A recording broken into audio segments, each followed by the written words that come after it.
नमस्कार, न्यूज़ारती मीडिया पर आपका स्वागत है।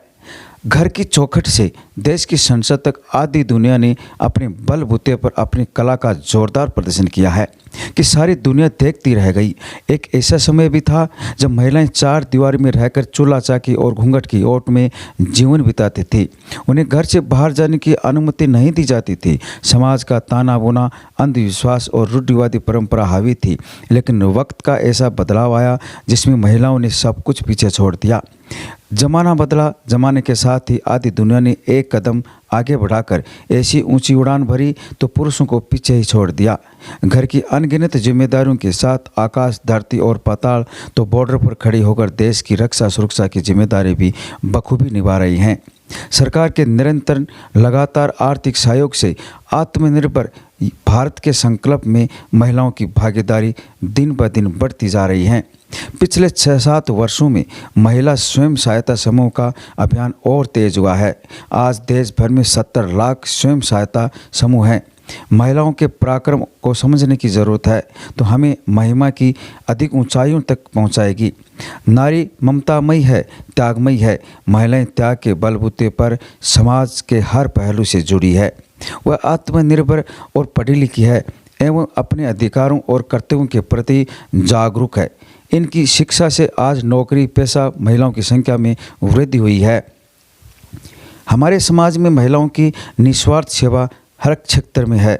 महिला सशक्तिकरण का अर्थ है महिलाओं को शिक्षा के माध्यम से पेशेवर स्तर पर प्रोत्साहित करना, उनकी राय को सम्मान देना और उन्हें वह अधिकार देना जो वे पूरी तरह से हकदार हैं। यह एक सशक्त कदम है जो महिलाओं को किसी और के साए में नहीं बल्कि खुद के दम पर खड़ा होने का अवसर देता है। महिला सशक्त तब होती है जब वह अपने जीवन में आत्मविश्वास और आत्मनिर्भरता के साथ फैसले ले सकती है। महिला सशक्तिकरण का मतलब है महिलाओं को समाज में उनके अधिकार दिलाना और उन्हें आर्थिक रूप से सशक्त बनाना। भारतवर्ष एक संपन्न परंपरा और सांस्कृतिक मूल्यों से समृद्ध देश है जहां महिलाओं का समाज में प्रमुख स्थान रहा है। ग्रामीण परिदृश्य में महिलाओं की बड़ी आबादी है। दुर्भाग्यवश विदेशी शासनकाल में समाज में अनेक कुरीतियाँ व विकृतियाँ पैदा हुई जिससे महिलाओं का उत्पीड़न हुआ। आज़ादी के बाद महिलाओं का समाज में सम्मान बढ़ा लेकिन उनके सशक्तिकरण की गति दशकों तक धीमी रही। गरीबी व निरक्षरता महिलाओं की प्रगति में गंभीर बाधा रही। समस्याएं अनेकों प्रकार की रही पर उनका समाधान निकलने के रास्ते नहीं निकाले गए। फिर भी आज गुणवत्तापूर्ण शिक्षा और कौशल के माध्यम से महिलाओं को व्यवसाय की ओर प्रोत्साहित कर उन्हें आर्थिक रूप से सुदृढ़ किया जा सकता है। हमारे लिए महिलाएं न केवल घर की रोशनी है बल्कि इस रोशनी की लौ भी है। अनादिकाल से ही महिलाएं मानवता की प्रेरणा का स्रोत रही हैं। निस्संदेह महिलाएं और लड़कियां समाज में सामाजिक, राजनीतिक और आर्थिक बदलाव की अग्रदूत है। महिलाओं का उद्यमिता के क्षेत्र में पांव रखने के लिए महिला स्टार्टअप महत्वपूर्ण है। अब महिलाओं ने पूरी ऊर्जा के साथ उद्यमिता के क्षेत्रों में पांव जमाए हैं। वर्तमान में देश के अनेक हिस्सों में खानाबदोश और अर्ध घुमंतु जनजाति सबसे अधिक अपेक्षित है। ये आर्थिक और सामाजिक रूप से वंचित समुदाय है। उनमें से अधिकांश पीढ़ियों से बेसहारा जी रहे हैं। अभी भी उनका भविष्य अंधकार युक्त है। अनुसूचित जाति और अनुसूचित जनजाति के विपरीत गैर अधिसूचित खानाबदोश और अर्ध खानाबदोश जनजातियों को हमारे विकासमत ढांचे की योजना का लाभ नहीं मिला है। लेकिन अब केंद्र सरकार ने ऐसे लोगों के लिए सकारात्मक कदम उठाया है। इन समुदायों के छात्रों को आर्थिक सशक्तिकरण की योजना के तहत सरकार व्यावसायिक पाठ्यक्रमों में प्रवेश के लिए सिविल सेवा परीक्षाओं की प्रतियोगी परीक्षाओं के लिए मुफ्त कोचिंग प्रदान का निर्णय लिया है।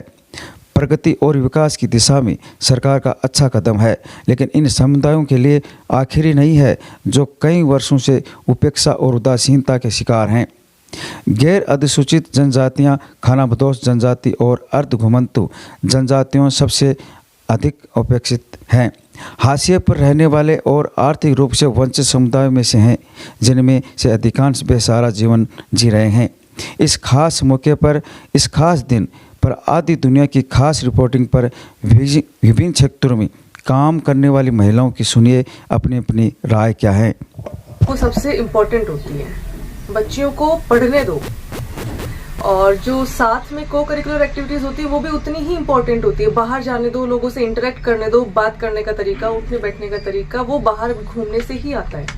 और साथ में ही जो आजकल जो मेल यूथ है उसको भी एजुकेशन देनी जरूरी है कि भाई जो महिलाएं हैं वो आपके साथ साथ चलेंगी, उठेंगी, बैठेंगी, तो उनको भी तरीका आना चाहिए कि अपने को कैसे इंटरेक्ट करना है, कैसे बाहर डील्स करनी है, कैसे एक दूसरे से बात करनी है। तो वो बहुत जरूरी है। और वो घर से भी आती है, स्कूल से भी आती है। वो दो टाइप की एजुकेशन होती है ना। घर से अलग टाइप के आते हैं जिनको हम आजकल संस्कार बोलते हैं। एजुकेशन जो स्कूल में मिलती है, आजकल तो बहुत अच्छी एजुकेशन मिलने लग गई है स्कूल में भी। बहुत अच्छे अच्छे एक्टिविटीज करवाते हैं, क्विजेस वगैरह भी होते हैं। तो मुझे लगता है उसका बहुत ज्यादा इफेक्ट पड़ता है। मैंने खुद नोटिस किया है, मैं जिस स्कूल से आती हूँ और जो अलग स्कूल से बच्चे होते हैं, हमारे बात करने का तरीका, लोगों से इंटरेक्ट करने का तरीका, लोगों को देखने का नजरिया भी बहुत अलग होता है। तो वो जरूरी है, मुझे ऐसा लगता है। आजकल वैसे जहाँ मैं रहती हूँ, जैसे लोगों के बीच में मैं रहती हूँ, मेरी फैमिली और मेरे आसपास की जो फैमिलीज हैं वो अपनी बेटियों को काफी हद तक सपोर्ट करती हैं। पर ऐसे पूरा 100% सपोर्ट वो भी नहीं होता। एक टाइम के बाद में शादी के लिए प्रेशर करना भी शुरू कर देते हैं। लेकिन यूथ का जो है वो बहुत फर्क पड़ता है। आजकल जो पार्टनर्स मिलते हैं आपको शादी के बाद में, वो भी आपको सपोर्ट करते हैं। आपके जो इन लॉज होते हैं वो अगर एजुकेटेड है तो वो भी आपको सपोर्ट करते हैं। तो अब अपनी जो सोशल ड्यूटीज हैं वो उसके दौरान अपनी कभी एजुकेशन है वो पीछे नहीं हटनी चाहिए, साइड लाइन नहीं करना चाहिए कभी भी एजुकेशन को। तो उससे काफी फर्क पड़ता है। और टचवुड मेरी फैमिली और मेरे इन लॉज जो हैं वो काफी अच्छे हैं, सपोर्टिव हैं। तो कोशिश कर रहे हैं हम भी। जहां मैं बिलोंग करती हूँ वहां नहीं है, बट आसपास देखने को मिल जाता है। पर वो क्या होता है, वो एजुकेशन की कमी होती है। हमसे पहले वाली जो जनरेशन है उनको इतनी अच्छी एजुकेशन मिली ही नहीं। उनको इम्पोर्टेंस ही नहीं पता एजुकेशन की। उनको यही नहीं पता कि अगर आप पढ़ाओगे ही नहीं तो जो आपकी बेटियां हैं, पोतियां हैं, दुतियां हैं, उनकी भी लाइफ आपकी जैसे ही रह जाएगी। वो इस चीज को समझती नहीं है। तो वो भी एजुकेशन के साथ जनरेशन वाइज ही आएंगे। अब अचानक से तो आप चेंज कर नहीं सकते हो, सब कुछ ग्रेजुअली होता है। उसमें भी सपोर्ट चाहिए होता है, सोसाइटी का चाहिए होता है, फैमिली का चाहिए होता है, गवर्नमेंट का चाहिए होता है। और आजकल सोशल मीडिया पे तो इतना कुछ चल रहा है, आप किसी चीज को पॉजिटिव ले लो या फिर नेगेटिव ले लो, आप पे डिपेंड करता है। सजा तो अच्छी मिल रही है आजकल, लेकिन उसका मिसयूज भी होता है। और कुछ होती हैं जो सही में झेलती जाती हैं और लास्ट में खत्म भी हो जाती हैं। तो स्ट्रिक्ट सिस्टम तो इस चीज का होना चाहिए कि हम पता कर सके कि सही क्या है और गलत क्या है। क्योंकि हमारी सोसाइटी में जैसे अपनी मर्जी से भी लोग देते हैं दहेज। ऐसा नहीं है कि भाई सामने वाला फोर्स ही कर रहा है आपको, खूब देते हैं। ऐसे बोलते हैं कि हम तो हमारी बेटियों के लिए कर रहे हैं, हमारे बेटों के लिए कर रहे हैं, बच्चों के लिए कर रहे हैं, तो हम बराबरी से रख रहे हैं तो हम हमारी बेटियों को उतना ही देंगे। लेकिन इस चीज को सामने वाले गलत ले लेते हैं कि भाई ये आएगी तो इतना लेके आएगी, ये आएगी तो इतना लेके आएगी, बट वो वैलिड नहीं है ना। और फिर इसका और भी काफी तरीकों से मिसयूज होता है। और आजकल लड़का और लड़की में कुछ ज्यादा इतना डिफरेंस रहा नहीं है। अगर कोई पॉजिटिव है तो उतना ही नेगेटिव भी है। फ्रॉड भी होती है, लड़कियां भी फ्रॉड होती हैं, लड़के भी फ्रॉड होते हैं, और लड़के भी अच्छे होते हैं और लड़कियां भी अच्छी होती हैं। तो वो पर्सन वाइज डिपेंड करता है। जेंडर वाइज धीरे धीरे जो डिफरेंस है वो कम हो रहा है। से रिलेटेड इस चीज की टेंशन मुझे भी 2-3 सालों से हो रही थी कि जब हमारे बच्चे होंगे तो हम उनको भाई कैसे संभालेंगे। आजकल तो इतने सारे डिस्ट्रैक्शंस है सोसाइटी में, और टीन एज के टाइम पे तो छोटी सी चीज होती है उसी से बच्चा डिस्ट्रैक्ट हो जाता है, और उसको कहाँ समझ होती है भाई, वो तो चंचल होता है उस टाइम पे। तो फिर मैंने एक न्यूज देखी कि ऑस्ट्रेलिया के अंदर सोशल मीडिया जो है वो बच्चों के लिए, टीनेजर्स के लिए बैन कर दिया है। सबसे बड़ा जो खतरा है वो सोशल मीडिया पे है, ठीक है। उसके बाद में डिपेंड करता है कि वो किसके साथ हैंग आउट कर रहा है, किसके साथ उठ बैठ रहा है, और कैसे बच्चों के साथ है, उन बच्चों के संस्कार कैसे हैं, और फिर उसको टाइम टू टाइम देखना पड़ता है। आजकल क्या दोनों पेरेंट्स वर्किंग हो जाते हैं, वो इतना ध्यान दे ही नहीं पाते हैं बच्चों पे। वो ऐसे सोचते हैं कि हाँ ठीक है अपना बच्चा तो समझदार है, अपना बच्चा तो समझदार है, फिर वो ज्यादा समझदार हो जाता है।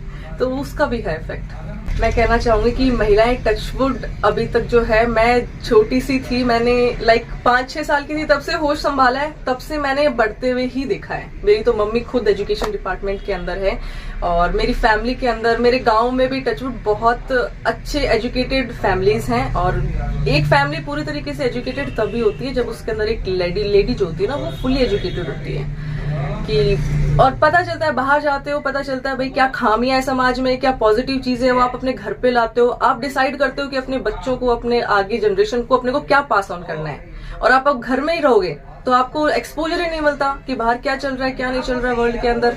तो उसके अंदर महिलाओं का बहुत ज्यादा इफेक्ट है। और आजकल 50-50 होने लग गया है। अगर पुरुष काम कर रहे हैं, महिला भी काम कर रही है, तो घर के अंदर भी पुरुष भी उतना ही लाने की कोशिश करता है जितनी महिला लाने की कोशिश करती है। अपने बच्चों को संस्कार पुरुष भी उतने ही देने की कोशिश करता है जितनी महिला देने की कोशिश करती है। तो ये बात मुझे सही लगती है। लेकिन बच्चों को आगे बढ़ाने में महिलाओं का ज्यादा योगदान है। हाँ, संस्कार देना, हैंडल करना जो होता है वो महिलाओं को अच्छे से आता है। सारी एक्टिविटीज सारी सिखाती हैं। सारी सिखाती हैं। और मेरी बहनों साथियों को सबको मैं महिला दिवस की शुभकामनाएं देती हूँ। और महिला दिवस के बारे में, महिला सशक्तिकरण के बारे में मैं इसके बारे में सरकार को भी धन्यवाद देना चाहती हूँ कि गवर्नमेंट ने आज़ादी के बाद ये बहुत सारे प्रोग्राम ऐसे चलाए जिसकी वजह से महिलाओं की पोजीशन है वो काफ़ी कुछ सुधार हुआ है। आज से 60-70 साल पहले जो महिलाओं की कंडीशन थी और आज की जो कंडीशन है उसमें दिन रात का मतलब ज़मीन आसमान का अंतर हुआ है। तो ये अपनी गवर्नमेंट की बदौलत भी हुआ है, साथ में समाज में जो शिक्षा है, शिक्षा की वजह से भी ये बदलाव हुआ है। लेकिन वर्तमान में भी जो मेरे पॉइंट ऑफ व्यू से ये है कि जो समाज है उसमें इसकी जागरूकता की अब भी ज़रूरत है। जो ओल्ड विचारों के लोग हैं, या अपन ये नहीं कह सकते कि पुराने लोग ही ऐसा विचार रखते हैं, जो यंग जनरेशन है उनमें भी कहीं ना कहीं एक भेदभाव की भावना, मतलब एक हीन दृष्टि तो रहती है कि ये महिला है और ये जेंट्स है। जब तक ये गैप आपस में रहेगा तब तक अपन दोनों को बराबर तराजू में तोल नहीं सकते। सबसे पहले अपन को समाज में जब जिस दिन से बच्ची पैदा होती है उस दिन से लेके जब उसकी पढ़ाई लिखाई हो रही है, आजकल काफ़ी परिवारों में ऐसा प्रवेश हो गया है कि पढ़ाई लिखाई में कोई भेदभाव नहीं किया जाता, लेकिन कहीं ना कहीं समाज उसके दिमाग में पहले दिन से ये सेट कर ही देता है कि वो लड़की है तो वो लड़कों की बराबरी नहीं कर सकती। तो जब तक समाज में ये धारणा चलती रहेगी तब तक लड़की खुद अपने आप को सशक्त नहीं मान सकती। एक समाज में एक तबका ऐसा भी है आज की जो शिक्षा से दूर है, उनको महिलाओं को पढ़ाया नहीं जाता, और जो सरकार की योजनाएं हैं वो भी उन तक नहीं पहुंच पाती। ये भी इनका कौन जिम्मेदार है? इसका जिम्मेदार भी कुछ हद तक अपन मतलब सरकारी मशीनरी को भी देख सकते हैं कि भाई योजनाओं का प्रचार प्रसार जिस लेवल तक होना चाहिए, जिसका बेनिफिट जिस आदमी को मिलना चाहिए, वो कहीं ना कहीं चाहे तो वो सरकारी जो मशीनरी है उसके सामने नहीं आ पाता, उस वजह से रह जाता। खूब सारी ऐसी योजनाएं चला रखी हैं जो किसी कागजों के दाव पेच में भी रह जाती हैं, जिसके डॉक्यूमेंट्स पूरे नहीं, उसको बेनिफिट नहीं मिल पाता है, या फिर वो अपन तक मतलब जहाँ बेनिफिट मिलना है वहाँ तक पहुँच ही नहीं पाती है, उन लोगों की पहुँच ही नहीं है कि कहाँ पे बेनिफिट अपन को मिलना है। तो ये चीज़ है कि रूट लेवल पे अपनी जो गवर्नमेंट की मशीनरी है वो भी इसका प्रचार प्रसार ज़्यादा से ज़्यादा इसका प्रचार प्रसार करे तो उन योजनाओं का बेनिफिट मिल जाए। अब अपने डिस्ट्रिक्ट की अगर बात करें तो झुंझुनू डिस्ट्रिक्ट काफ़ी कुछ एजुकेटेड डिस्ट्रिक्ट है, तो यहाँ पे लगभग योजनाओं का प्रचार प्रसार भी हो जाता है, पहुँच भी हो जाती है। बाकी एरियाज से कंपैरिजन करें तो अपने यहाँ योजनाओं का प्रचार प्रसार की इतनी कमी नहीं है। युवा पीढ़ी है खासकर महिलाओं की, वो समाज से थोड़ा दूर है। आज न वो परिवार में बैठ के बातें करना चाहती हैं, न कुछ वो बिजनेस के बारे में, न नौकरी, तो कुछ भटकाव सा आ गया है, वो क्या है? देखो युवा पीढ़ी में तो दोनों ही चीज़ें हैं, जैसे कि एक तबका ऐसा भी है जो आजकल जो वर्किंग वूमन है वो ज़्यादातर ऐसा नहीं है कि वो परिवार से मिलना नहीं चाहती, बैठना नहीं चाहती। अगर परिवार दोनों को ही सोचना होता है, परिवार को भी उसकी जो अपनी जिम्मेदारियां एक वर्किंग वूमन के लिए जो जिम्मेदारियां होती हैं वो अगर परिवार अच्छे से फुलफिल कर रहा है, तो जो नौकरी पेशे वाली महिलाएं हैं वो कहीं भी परिवार के टच में नहीं रहे, ऐसी उनकी सोच नहीं होनी चाहिए। दोनों तरफ से अपन को प्रयास करने की ज़रूरत है। जो पुराने विचारों के लोग हैं, कई जगह ऐसा भी होता है कि जॉब वाली है, नौकरी वाली है, हमें कौन सा रोटी दे देगी, तो ऐसी मानसिकता उनमें भी नहीं होनी चाहिए। और ऐसी मानसिकता जो पढ़ी लिखी महिला है उसकी भी ये मानसिकता नहीं होनी चाहिए कि मैं मतलब पढ़ी लिखी हूँ तो मैं सब कुछ कर सकती हूँ। अपन को क्या समाज में तो आपस में मिलजुल कर ही काम चलता है। जो समाज में अपने जो पुराने पारिवारिक जो संस्कार हैं वो बच्चों को दादा दादी नाना नानी से ही मिल सकते हैं। तो इस मोबाइल की दुनिया में कितने खो जाए, मोबाइल में कितना ही टाइम पास कर ले, लेकिन वो जो रूट लेवल के जो संस्कार आने थे वो नहीं आ पाएंगे। मोबाइल में वो रील देख करके थोड़े दिन बाद में माता पिता को कुछ नहीं समझते हैं, जैसा वो आज दादा दादी को कुछ नहीं समझ रहे थोड़े दिन बाद में, क्योंकि उनको रिश्तों की भावनाओं का नहीं पता होता। तो अपन कोशिश ये करें कि बच्चों को मोबाइल में बिजी ना रख करके परिवार में बिजी रखें, परिवार के लोगों से मिलना जुलना रहे अपन। नमस्कार। और आज महिला दिवस के उपलक्ष्य में मैं 2 शब्द बहनों से कहना चाहूँगी। बहनों ने बहुत क्षेत्र में कार्य किए, अच्छे कार्य किए हैं, आदमियों से बढ़कर कार्य किए हैं। ऐसा कोई क्षेत्र नहीं है जहाँ महिला ने कार्य नहीं किया है। राजनीति हो, फौज हो, मेडिकल हो, टीचर्स लाइन हो, हर क्षेत्र में महिलाएं आगे हैं और महिला ही हर क्षेत्र में पुरुषों से ज़्यादा कार्य करती है, अच्छा कार्य करती है। इस महिलाओं को आगे बढ़ाने के लिए हमारे संविधान में विधेयक भी पारित होते हैं और बेटी बचाओ बेटी पढ़ाओ के नारे भी लगाए जाते हैं और सरकार बहुत अच्छे प्रयत्न कर रही है कि महिलाओं को आगे बढ़ाया जाए। उन्हें 50% आरक्षण भी दिया गया है, लेकिन हमारा भी उत्तरदायित्व बनता है एक महिला के दूसरी महिलाओं के प्रति कि हम उनका सहयोग करें, आर्थिक सहयोग करें, मानसिक सहयोग करें। जो बहनें प्रताड़ित हैं उनका हम सहयोग करें हर प्रकार से। महिलाओं को अंतर्राष्ट्रीय महिला दिवस की बहुत बहुत बधाई देना चाहती हूँ।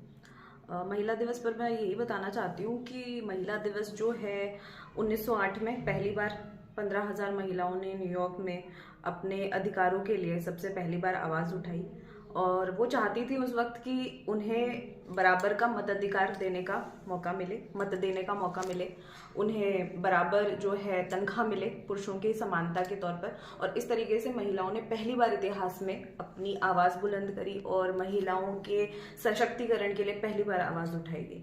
और फिर बाद में 1909 के बाद ये अंतर्राष्ट्रीय महिला दिवस डिक्लेयर किया गया और पूरे विश्व में महिला दिवस को सेलिब्रेट किया जाता है। हम देखते हैं कि 8 मार्च के दिन अनेक कार्यक्रम होते हैं जहां अलग अलग क्षेत्रों में काम कर रही महिलाओं को उन कामों के लिए सम्मानित किया जाता है। ये शपथ ली जाती है कि हम सभी महिलाओं को अच्छा ट्रीटमेंट देंगे, उनके साथ अच्छा व्यवहार करेंगे और 365 डेज में से 364 डेज हम महिलाओं के साथ बुरा व्यवहार करते हैं और एक दिन उन महिलाओं के लिए सेलिब्रेट करते हैं। सो एक विडंबना है देश की नहीं बल्कि दुनिया की। अभी कुछ देर पहले ही मैंने देखा कि बिहार में किस तरीके से महिलाओं के साथ बहुत बुरा बर्ताव हो रहा है। एक लंबी लिस्ट मैंने देखी कि किस तरीके से महिलाओं को शोषित किया जा रहा है। तो मैं यही कहना चाहती हूँ कि एक तरफ हमारा सिर्फ जो है गौरव से ऊंचा करा है महिलाओं ने। उन महिलाओं में इंदिरा गांधी, इंदिरा नूई, सुनीता विलियम्स और न जाने कितनी महिलाएं हैं, कल्पना चावला, दीपिका शेखावत, संतोष यादव, ऐसी कई महिलाएं हैं जिन्होंने हमारा सर जो है फक्र से ऊंचा करा है। और एक तरफ हम देखते हैं वे महिलाएं जो हर दिन शोषित होती हैं, हर दिन प्रताड़ित होती हैं, हर दिन अपने अधिकारों से वंचित की जाती हैं। तो महिला दिवस सिर्फ इसलिए नहीं है कि हम 8 मार्च को महिलाओं को पुरस्कृत कर दें, उनके लिए गीत गा दें, उनके लिए रंगारंग कार्यक्रम कर दें, बल्कि मैं कहना चाहती हूँ कि 365 दिन हमें महिलाओं के लिए काम करना चाहिए, हमें हमारी विचारधारा में इम्प्रूवमेंट करना चाहिए। सबसे बड़ी चीज़ जो मैं सोचती हूँ कि सबसे पहले अगर किसी को अपने जीवन में परिवर्तन चाहिए तो खुद से ही शुरुआत करनी पड़ेगी। तो अगर महिलाओं को ये चाहिए कि वो अपने जीवन में परिवर्तन लाएं, उनके जीवन में बराबरी आए, तो उनको खुद से शुरुआत करनी पड़ेगी। और मैं मानती हूँ कि अगर किसी महिला को अपनी ज़िंदगी बदलनी है तो 2 चीज़ें ज़रूरी है, एक है शिक्षा और दूसरा है हौसला। जिन महिलाओं के पास शिक्षा है और उनके अंदर हौसला है वे अपनी स्थिति ज़रूर सुधार सकती हैं। उन्हें किसी सरकार की भी ज़रूरत नहीं है उस चीज़ के लिए, अगर ये 2 चीज़ें उस महिला के अंदर है। क्योंकि हमने कई महिलाएं ऐसी देखी है जो एकदम गरीबी से उठकर उन्होंने अपना नाम रोशन करा है और अपनी ज़िंदगी को सुधारा है।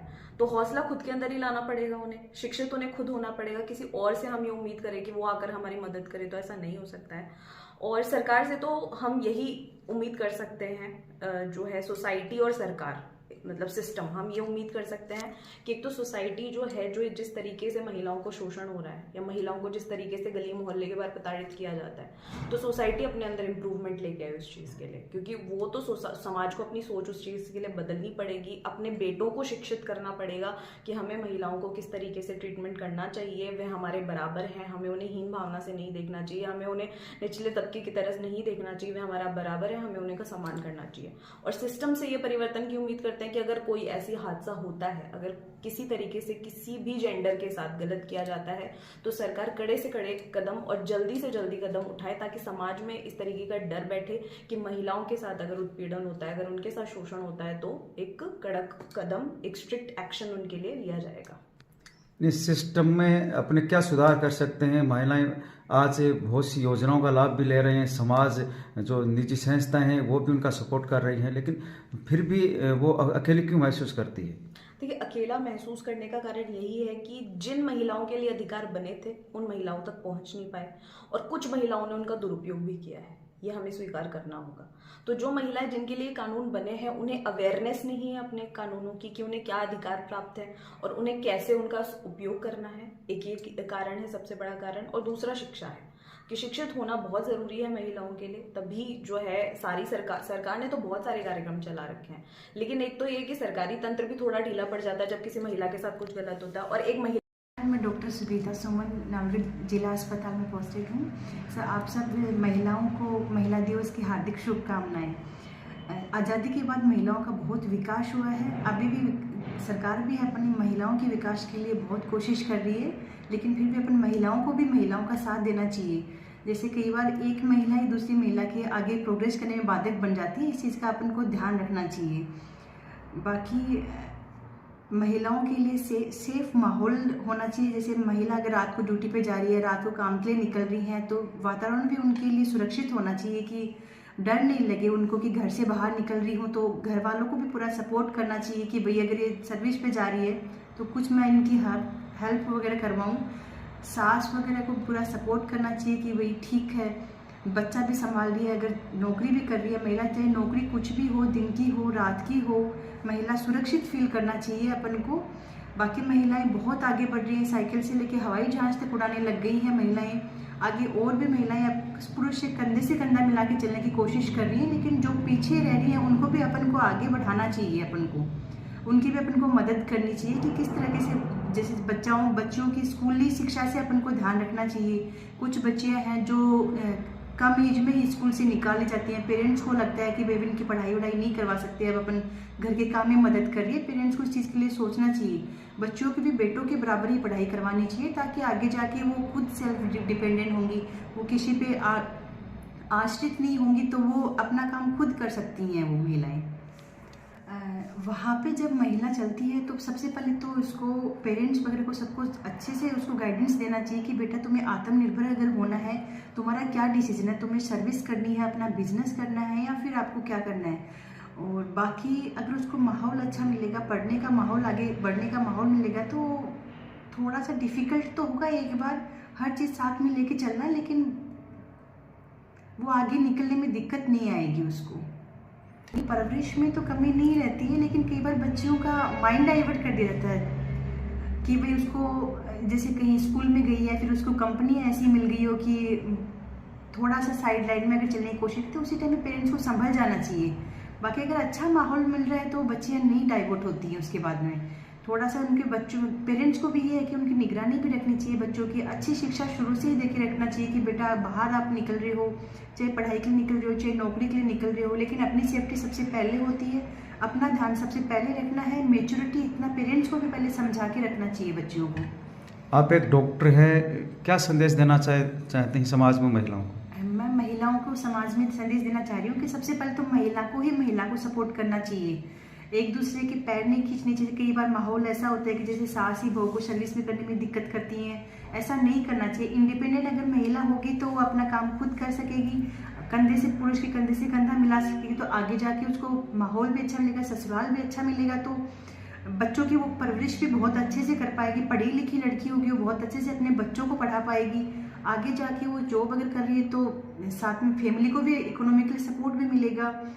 बाकी अब बच्चों को, लड़कियों को अपने स्वास्थ्य को भी लेके ध्यान रखना चाहिए, पेरेंट्स के गाइडेंस में करना चाहिए हर चीज़। कई बार क्या हो कि आजकल माहौल ख़राब हो रहा है, बच्चा बहुत जल्दी डाइवर्ट हो जाती है। आपका जीवन कैसे, किन परिस्थितियों में गुजरा, क्या कठिनाई आई है, आपके डॉक्टर तक पहुँचे हैं, पढ़ाई भी की है, परिवार से बाहर निकले हैं? मेरा जीवन देखो डिफ़िकल्ट था। जब मैं 7-8 साल की थी तब मेरे पापा आर्मी में थे, शहीद हो गए थे। घर में बड़ी दीदी थी जिनकी शादी हो गई थी, बड़े भैया थे वो मुझसे 2 साल बड़े थे। मम्मी उस टाइम पे अकेले थे, घर का सारा काम करके मम्मी ने हम भाई बहनों को पढ़ाया लिखाया। भैया पहले डॉक्टर बने, उनकी गाइडेंस में उन्होंने मेरे को भी पूरा सपोर्ट किया, तो मैंने भी अपनी पढ़ाई का ध्यान रखा, फिर मैं भी डॉक्टर बनी। तो मेरी मम्मी ने ही अकेले ने सब कुछ संभाला, लेकिन हमारे घर का माहौल, पापा आर्मी में थे, बहुत अच्छा था। पर पापा के जाने के बाद मम्मी ने बहुत अच्छे से सपोर्ट करके हमें पढ़ाया लिखाया। अकेले नहीं, मम्मी ने सारा काम संभाला।